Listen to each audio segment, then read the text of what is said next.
안녕하세요. 이번 시간에는 매매계약 쉽고 정확하게 알려드리겠습니다. 집을 알아보기 전에 매매 같은 경우 대출을 알아봐야 하는데요. 투기가열지구 같은 경우 매매가의 15억 이상은 대출이 나오지 않고요.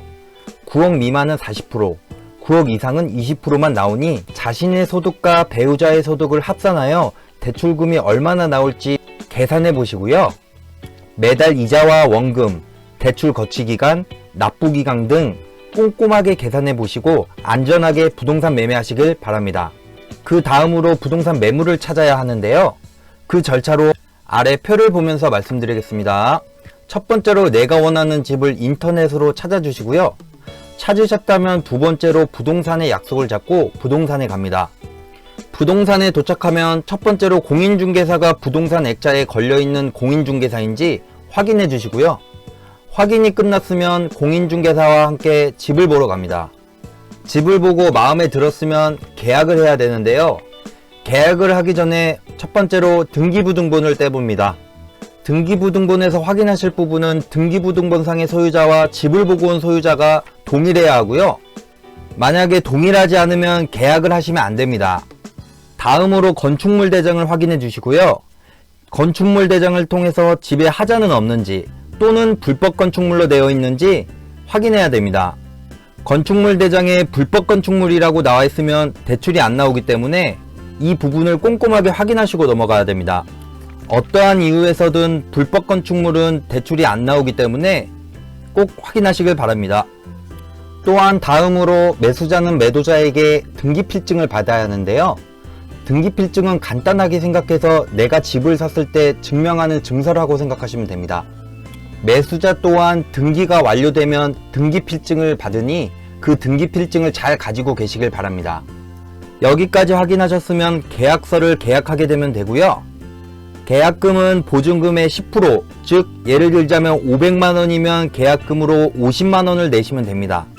건축물 대장과 등기부등본, 집의 소유자를 확인해 주시고 이상이 없다면 계약을 진행하게 됩니다. 그렇게 매매계약이 완료되게 되면 매매계약서 사본과 등기부등본, 건축물대장, 확인설명서, 계약금의 10%의 영수증을 수령하시면 됩니다. 이렇게 모든 것을 수령하셨으면 부동산에서의 절차는 끝났고요. 계약한 날 기준으로 실거래가 신고와 자금조달 계획서를 30일 이내에 신고해야 하는데요.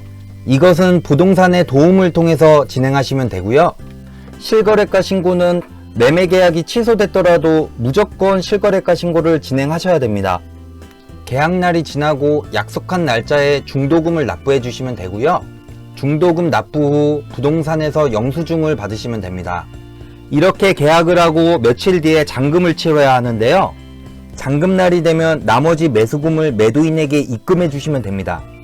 그런 뒤에 공인중개사 사무소에 중개수수료를 납부해 주시고 중개수수료 영수증과 집주인에게 드렸던 매수금의 영수증을 같이 받으시면 됩니다. 다음으로 계약을 완료했으니 소유권 이전 등기를 해야 되는데요. 소유권 이전 등기는 자신이 해도 되고요. 부동산에서 소개해준 법무사를 통해서 해도 됩니다. 보통은 법무사를 통해서 많이 하니까요.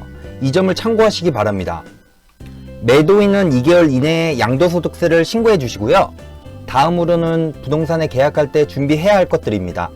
매도인은 등기필증이나 등기권리증, 매도용 인감증명서, 주민등록 초본, 인감도장, 신분증, 대출이 있을 시 대출 말소용 인감증명서가 필요하고요.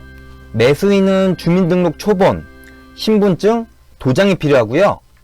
대출이 필요할 때는 매매계약서 원본이 필요하고요.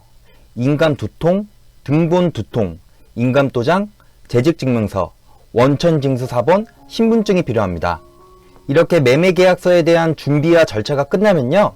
부동산을 나와 주민센터에서 전입신고를 하면 되고요. 인터넷으로도 전입신고가 가능합니다. 마지막으로 자금조달 계획서에 대해서 조금만 더 알려드리겠습니다.